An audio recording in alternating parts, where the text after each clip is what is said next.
I have the wing controlling the X32 as a stage box, and I want to show you guys how to actually output to the aux outputs on the Behringer X32. Now this is a pretty cool thing. You can use your Behringer wing to basically control both the inputs and the outputs on your Behringer X32, which I already have a video on how to get the inputs controlled by the wing on the X32. So I have my Behringer wing here, and I'm going to go to routing, and then I'm going to go to outputs, and then on output group, I'm going to select AES50A, because that's where I have my Behringer X32 plugged in. Now I'm going to send my 16 outputs that I want to have on that X32 right here. But then if I was wanting to actually utilize those aux, what I'm actually going to do is route an additional 6 outputs on 17 through 22, which are going to be my wedges. Now let's hop over to the X32 to get something set up. Now that we're here on the X32, the first thing that we need to do is go to setup and make sure that our global settings of sample rate is matching the wing. And then we want to make sure that our clock source is where the actual wing is plugged into. In this case, it's going to be AES50A. Once we have that set, we can hop over to the routing. And on the input tab, what we're going to do is we're going to change our aux ins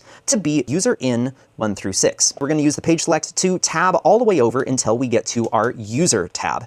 Now at this point, what we need to do is we need to set up our user inputs for 1 through 6 to be on AES-A 17 through 22. Now by setting our user input for A 17 through 22, what it's actually done, and because we've changed our input aux in to be user 1 through 6, it makes it so that my aux channels receive those AES50 connections from the wing. And so if I go and select one of my channels, we can see that aux 1 is A17. And then if we go to our next channel, A18, 19, 20, 21, and 22. And then we want to make sure that our auxes are muted to the mix buses. So we want to make sure that all of our auxes 1 through 6 are muted to both all of the mix buses as well as not going to the stereo bus or the mono bus. And then the next thing that we're going to do is we're going to hop back over to routing, and then we're going to page select all the way over until we get to aux.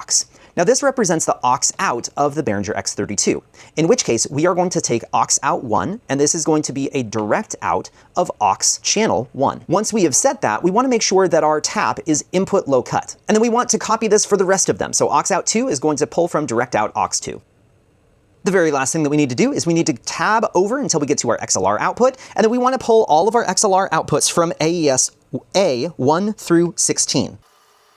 Now what we've done is we've made it so that there's 16 XLR outputs on the X32, all pulling from AES50A 1 through 16, and then there's the 6 aux outs on the back of our X32, which are pulling from 17 through 22 for their outputs. Now this is great because if you have an X32 rack or an X32 full-size producer compact, anything like that, and you've replaced it with a Behringer wing, you can still retain that same X32 and use it as a stage box.